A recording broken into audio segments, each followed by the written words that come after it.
mbégte lool dikkaat yéen ci xibaaru météo yi tey ji 23 mars 2021 di tombeek journée mondiale météo nañ ci ñëw bu ci jeexital bi mais fi ñu tàmbalee mooy géej gi am na ngelaw loo xam ne ñu ngi koy séntu suba ci guddi gi 23h maanaam suba 24 mars ci guddi gi ba samedi 27 mars ci midi donc géej goo xam day am ngelaw loo xam mën na daw ba ñeent fukki kilomètres ci waxtu bu nekk nañ bàyyi xel bu baax bala ngeen di dem géej. ñu ñëwoon ci nataalu niir ci Afrique sowu jant ay niir yoo xam ne daanaka bëriwuñu mais nag par yenn saa ñu am ay niir yoo xam ne day jóge ci géej gi dugg ci biir réew mi bët saalum réew mi la ñu gën a taree niir réew mais li ci des yëpp asamaan su leer la ñu am ak ngelaw loo xam mi ngi upp ba tey diggante Ndar ak Ndakaaru indi sedd boo xam ne daanaka du weesu 30 degré ci bëccëg bi ba tax na tey ji ci guddi ni ñu xool seddaay bi ni muy tëddee seddaay bi ñu ngi koy gën a am ci bët gànnaar réew mi ak bët saalum réew mi ak côté sowu réew mi diggante Ndar Ndakaaru fukki degré juróom-ñett ñu am ko Ndakaaru fukki degré juróom-benn ñu am ko fële ca Mbuur foofu mooy gën a sedd ci guddi gi bu ñu demee ba Thiès na am fukki degré juróom-ñett fukki degré juróom-ñaar ñu am ko diggante Louga ak Ndar ak Linguère tamit fukki degré juróom-ñaar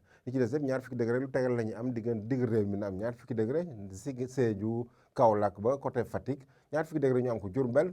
Kaffrine am ñaar fukki degré benn bu ñu demee ba ci sow réew mi penku réew mi di mooy dañu am ñaar fukki degré ñeent fële ci Tambacounda ñaar fukki degré ñaar Bakel ñaar fukki degré ñaar Matam mais tàngaay bi na gën a fese ci guddi gi fële ci Kédougou mu am ñaar fukki degré ak juróom-ñett ci guddi gi wala xoolee sax tàngaay guddi googu mooy gën a fes tu bëccëg bi ni muy am ci Ndakaaru ñu xool nag tàngoor nu muy demee ci bëccëg bi Ndakaaru daanaka doo am ñaar fukki degré ñeent donc lay am doo du tàng Ndar tam ñaar fukki degré juróom-ñett fi ci des yëpp fanweeri degré lu tegal lañu am du mel ni Thiès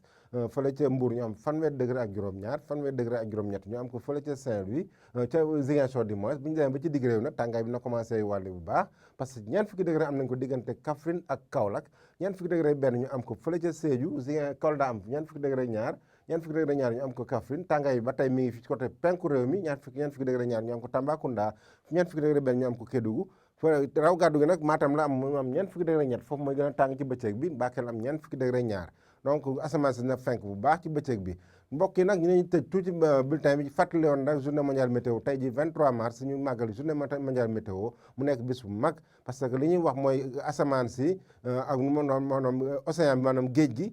climat bi ak temps bi nu muy lëkkaloo parce que dañoo xool ni contexte changement climatique géej gi day gën di tàng géej googu ni muy tàngee am na njeexital ci climat bi parce que loolu mooy waral mbënn yu bëri ak phénomène yu bëri ñu ngi koy seetlu tey ji